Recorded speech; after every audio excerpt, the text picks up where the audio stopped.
Hey guys, Nicole Blazitz here. Here with Christmas story number 6. Um, Basically, this one's kind of gonna be like a mixture of 2 Christmases, I guess. Because one, I can't really count it as a Christmas, and the other one I can. So the first one, my very first Christmas without any of my family, and this time I was in lockup. I was in Cherokee, Iowa Juvenile Home.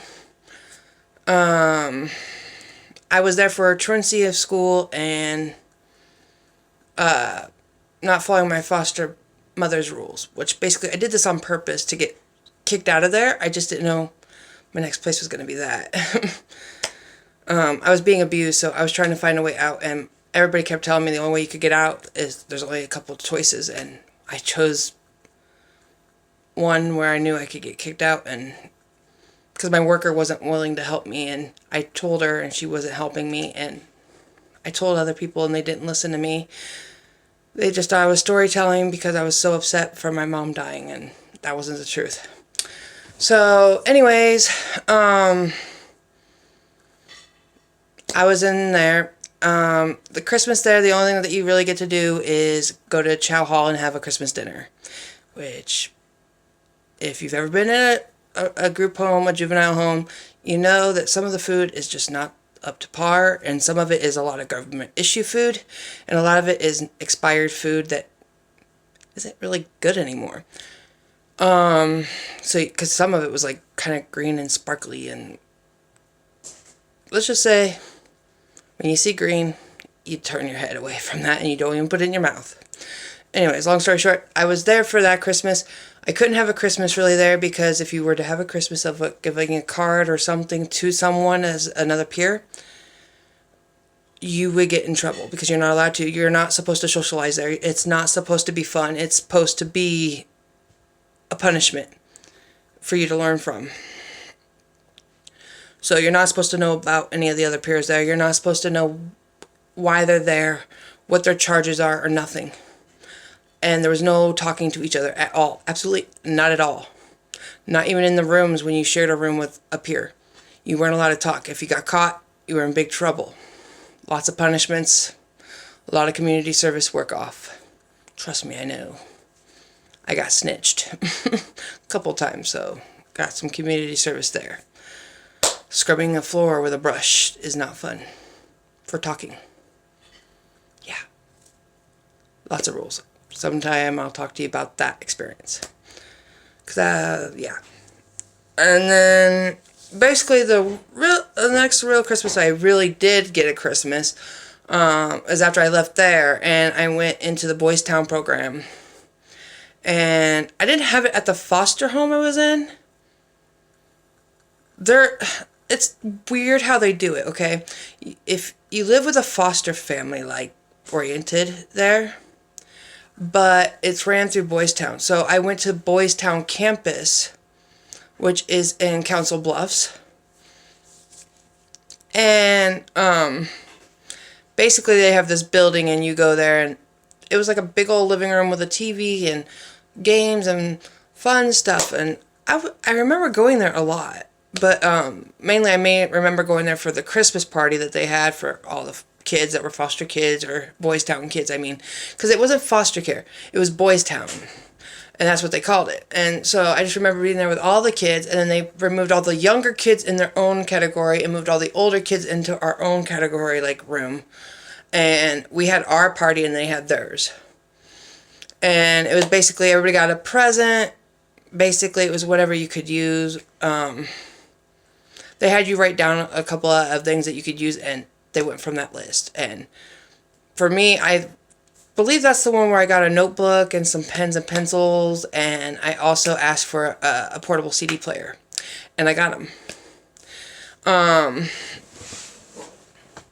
So yeah, that was that Christmas. And I just remember having a good time and actually getting to talk to these other kids and seeing where they were, because they were in the same situation as me.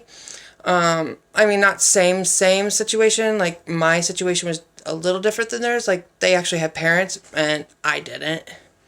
I was an orphan and they weren't. And I just remember that there was this one kid there, and he was about, I want to say he was like 12. Yeah. And of course, at this time, I think I'm like 14. Yeah, like 14 and a half. And I told him, I was like, how have you been handling it? Because I know I didn't handle it very well when I was 13. And you're not much older than me. I mean, you're not less younger than I was when I went into the system. And I just remember he was telling me that it really bit the dust because he only got put in the system because his parents didn't want him. They chose each other over him, and I feel so bad for him because I was like, man, I didn't have parents that did that to me. They just died. And I'm just thinking, man, when I think about these stories that these other kids were telling me, I'm just like, wow, like when I hear my story, it's like some of these other stories, I remember that's when it really clicked for me as a Christian person. I didn't understand that whole don't say your situation is worse than somebody else's because you don't know what worse is, because there's no worse. Everybody has a story and everybody has their stories. And I was like so shocked to hear these stories, and it brought us all closer because like we kept in contact, and I kept some of their numbers and I used to write them all the time and ask them how they're doing. And some of them told me they were in their foster homes. Others told me that they ended up going to prison and getting out, and then they changed their life. And I was so happy to hear that, they changed their life. I wasn't happy to hear that they had to go to prison to do that, but that's what happens when you're in the system like so long, and, crummy things happen. I'm not saying that gives you a reason to go bust some crime and do some crazy stuff, because that does not give you a right, doesn't give you a reason. It doesn't matter how messed up your world is. You still need to be responsible for you. And I'm learning that from these kids as much as they were learning from me. And so with that Christmas, it was just like the gifts I got were great, but the experience was so much more because like I'm hearing their stories, we're talking, we're conversating, we're eating a meal together and we're laughing, and we did cry a little because, it's sad. We didn't have our families, and the ones that didn't even have their families to begin with, I felt even worse for them because, they said that they wish they could have had this. And I told them, I was like, I had a family, and I'm going to tell you, it wasn't all cracked up to what it was meant to be. It was a disguise in disguise. Like I was told to hide this, hide that. Don't tell anybody. Don't do this. If you do this, you'll go away. If you do that, they'll take you away. If you do this, they'll take you away. And I still try to always find the way I loved my mother, but like, as I was, with these kids, I'm just like, that's when I first clicked that like, I was abused. All those times I thought, no, I wasn't abused. I may have thought I was, but I wasn't.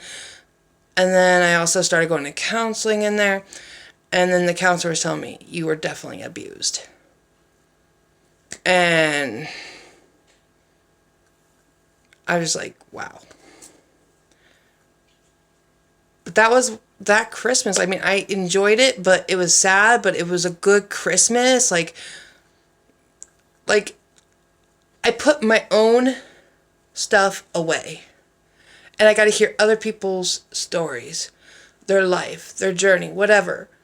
And it was amazing to hear how they had surpassed it and got over it, because I was having a struggle, and I still struggled after this, but like after that point, like that's when I started turning. Like I started taking what they said and I started applying it, and I started seeing some results, and I'm like, okay, these kids have it right. Like, they're right. Like, I need to just open my mind and really breathe this all in, because I'm just trying to be straight and narrow, and I can't do that. I got to take everything in.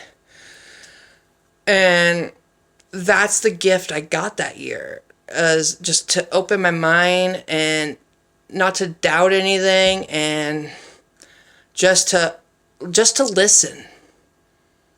That was the gift, was just to listen and understand that there's other people, there's other things going on other than your own world. So, I hope this was also a Christmas story, but inspirational for you, because it was for me this Christmas, and I really loved meeting these kids, and I was glad to be in the room with them and meet them and understand them, and it helped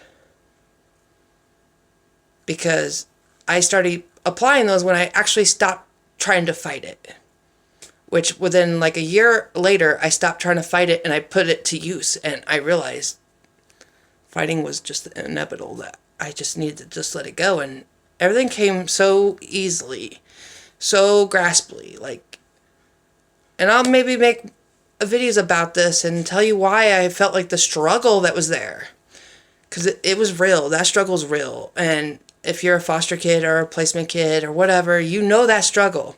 And I'm not meaning like a kid that's only been in foster care one time with one foster parent and then got adopted. Because my sister would probably try to say, oh, well, I was a foster kid. And I don't look at her as a foster kid. Because you were only in foster care long enough, and then you transferred to a foster home that you got adopted in, and, oh, excuse me. To me, that's not foster care. You have not experienced it. And let's just be honest, she didn't have to jump like I did through hoops with foster parents and finally meet the one that you needed. She got to just jump one hoop, and then she had 2 amazing foster homes. I would have killed to have that. So, this was the gift I got that year, was to open my mind and my ears and just listen. And not think about myself. And think about others. It was a great gift. So with that, I just want to say this was Christmas story number 6. And if you liked it, please like it. And if you didn't, I'm sorry. Still, please go subscribe to my channel. And be ready for story number 7. Because it will be coming. And I might try to pop out a couple more just because Christmas is coming very fast. And I do have my kids that are going to be in and out because they are around. And I don't need them to be loud while I'm trying to make my stories for you. So, like I said, thank you for watching. Like, subscribe, and see you for story number 7. Okay, bye. And Merry Christmas.